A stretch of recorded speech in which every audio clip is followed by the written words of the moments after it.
Hey everyone, I am Kim Becker here with a Locked On Now Insider Report. The MLB Divisional Series are getting started, and here to break down the games is Locked On MLB Insider Gordon Beckham. Gordon, let's talk Atlanta Braves, Milwaukee Brewers.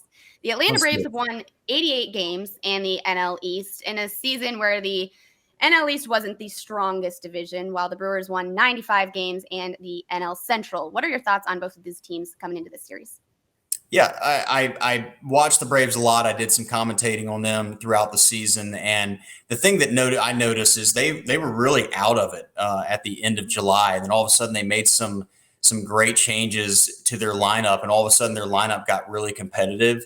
And then the guys that were on the mound taking the bump, they basically got on the mound and did what they were supposed to do. Charlie Morton, Max Fried, and then Ian Anderson really showed who they are down the stretch. They pitched great. And then you've got Milwaukee, who has done it with pitching, all year. I mean, a good friend of mine, Buster Posey, said that they have the best 1-2 punch he's seen in a long time.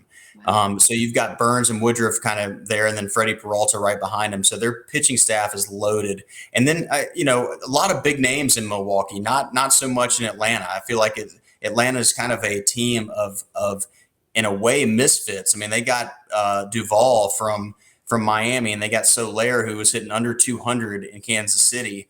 And they've all of a sudden blossomed when they've gotten to Atlanta. I mean, Brian Snitker is a big reason for that. He's a great manager, and he knows how to handle the room. And so you're going to have a great series here. I think this is really good. I think that everybody's assuming that the Brewers are going to show up and do well, but just a small little reminder is that Burnes really struggled against the Braves when he pitched in Atlanta. So We'll see. Well, and speaking of, since the trade deadline, the Braves starting rotation has had the third best ERA in baseball. So how do you think that the Brewers are going to be able to attack that pitching game?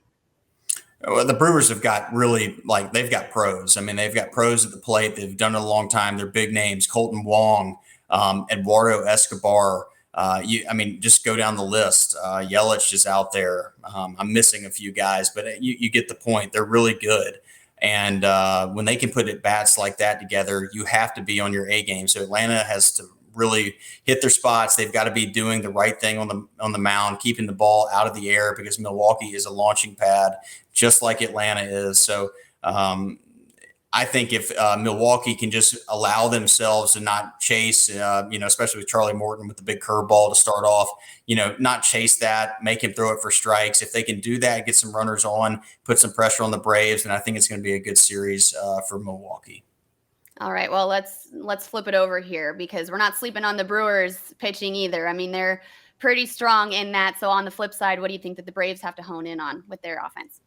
Yeah, the Brewers are really good. I just said it. I mean, one of the best 1-2 punches from one of the best catchers in the game right now. That's what he said, at least. So when you know that's coming, you look to past experience, and the Braves have done well against Barnes, and I think that because of that, they're gonna be able to go right back to what they felt in July. Their offense has gotten a lot better since then too. I mean, they've just added some really veteran guys that know how to handle an at bat. The Braves were in the middle of nowhere, and all of a sudden they just streaked to winning the NLE. Excuse me. And the biggest thing for the Braves offense is their infield. I mean, all the guys hit over 20 home runs and just were dominant. I mean, just you had like MVPs out there. I mean, Ozzie Albies over 30 home runs from a second baseman. It's not easy to do. And so they've got big bats in the infield, and look to see the ball up and drive it deep. Yeah, it sounds like they've got some momentum rolling here too. So this one will be interesting. Oh yeah, I mean they've turned it around. I mean, watching them, I thought that they were dead at the end of July, and they're in it, and they're a dangerous team. Everybody's overlooking them. All right. Well, it's going to be exciting, Gordon. Thank you so much. And for everybody listening, make sure that you stay tuned to your local Locked On podcast for more insider analysis and local experts. Locked On, your team every day.